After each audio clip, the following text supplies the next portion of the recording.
Here's the thing about stickers, they're like affirmations. Let me show you guys something. What you think about and think about, you bring about.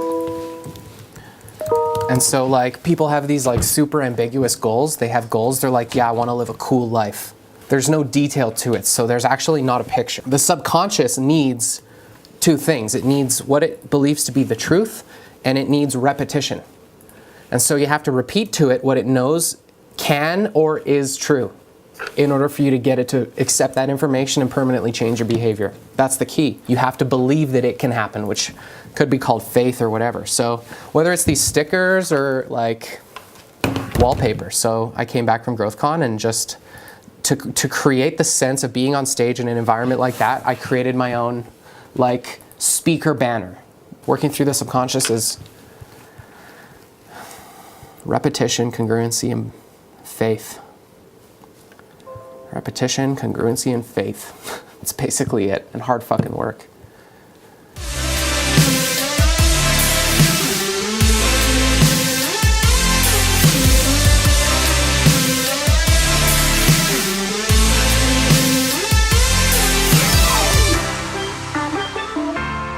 Another upgrade.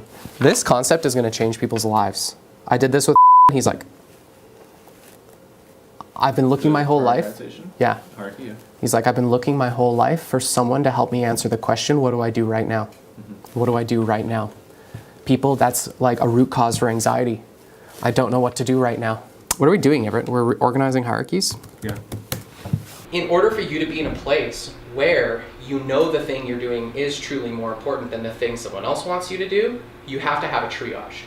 And that triage needs to be hierarchical, and it's this or that in nature. You can't do multiple things at once. And so what is the one thing that must be done? And then the commitment is just to practice over time, working according to that hierarchy and acknowledging that if you don't get to the bottom of the hierarchy, you never would have anyway. Before I jump in, like we've made an evolution on the system, which I think is gonna clarify it now further. If what's scheduled is at the top, the question is, how does it get scheduled?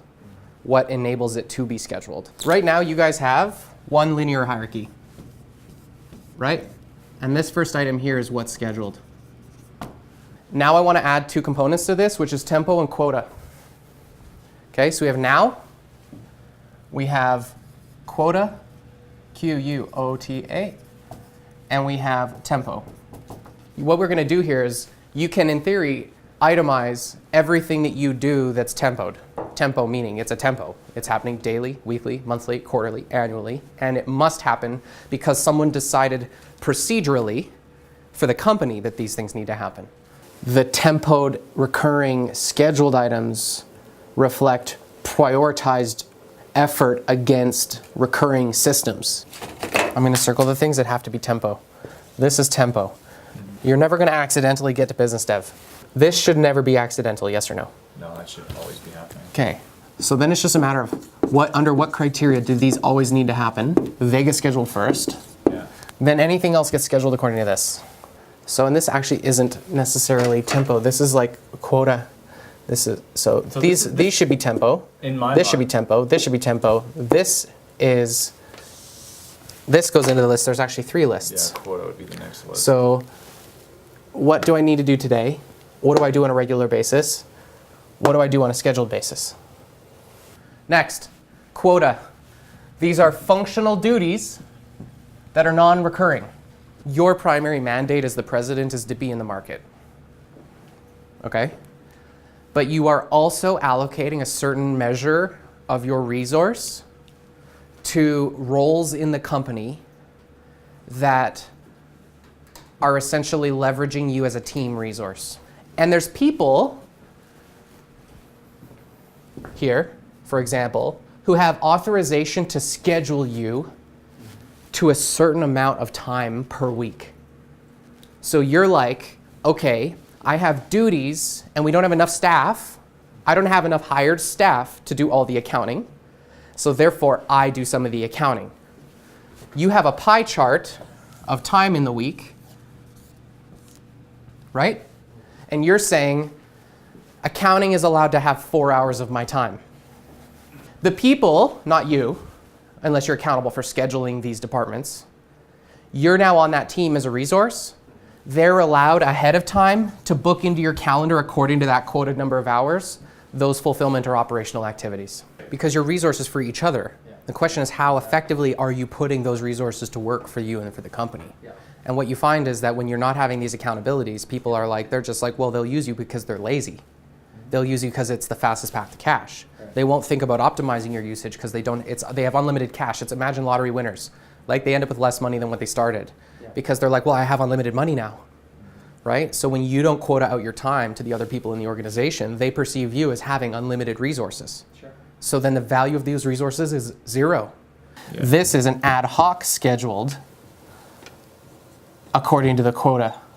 So you're allowed to schedule me X project hours per month, X event hours per month, X marketing hours per month, X financial hours per month. So if you know for a fact, I have to spend 4 hours, I end up accidentally spending 4 hours every week in accounting, let's proactively schedule 4 hours a week of accounting. How many project hours? Here's the thing, I don't fucking want you doing project hours. I want your skill set, but I don't want you doing them. How many hours can I get away with where it's like even just exclusively? We have to just put some in there. How many do you want to just put? Like 4?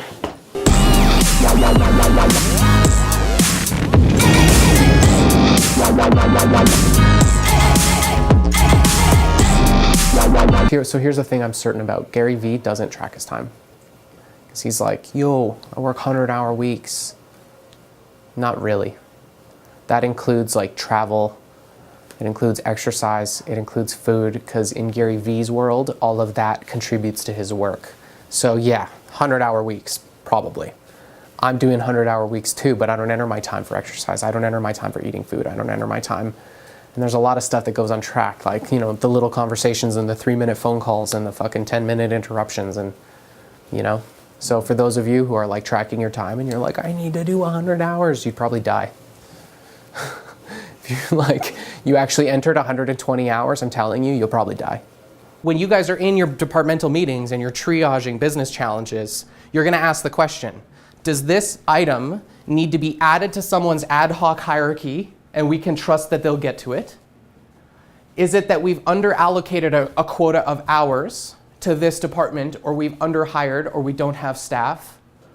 Or is there a business tempo missing and we can't trust it unless we know for certain somebody's looking at this every Monday? It's going to let you triage your business development changes into one of those 3 activities. So by allocating hours ahead of time and simply structuring out the scheduled time in advance, we're not going to change your actual investment of time. We're just going to change how you feel about yourself doing it, which will increase your self-worth. Doing the exact same activities with a different barometer means you'll become wealthier. Cut. You need one of those like boards, but mini style, like in your back pocket at all times. That's funny.